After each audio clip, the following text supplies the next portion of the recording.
So, Alana, one of the challenges that you experienced at one of the worst times ever in your life when your brother was just hanging on, you had to get involved with the legal department from the hospital.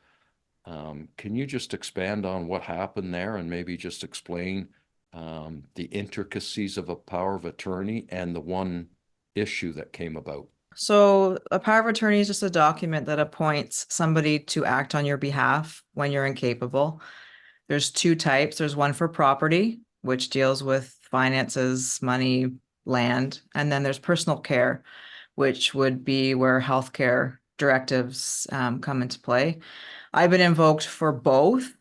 So in the hospital, I would have to make decisions while my siblings were unable to.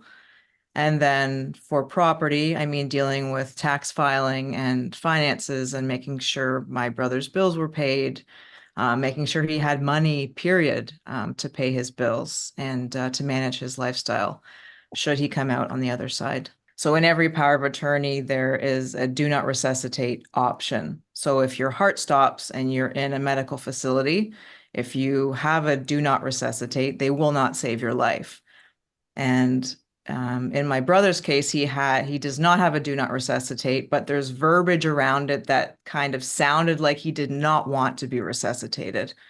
So there was a point where we provided the power of attorney to the hospital, and they argued with me over whether or not they were going to save him and take every measure to save him based on this language. So they took it to the ethics board. We spoke with, I may have had the lawyer on call just in case, but had I not fought that, they may have just considered that being that he didn't want to be saved, which was not the case. Wow. So it's a good thing you were there. It was a good thing that that document existed. If that document didn't exist, what would have been the result?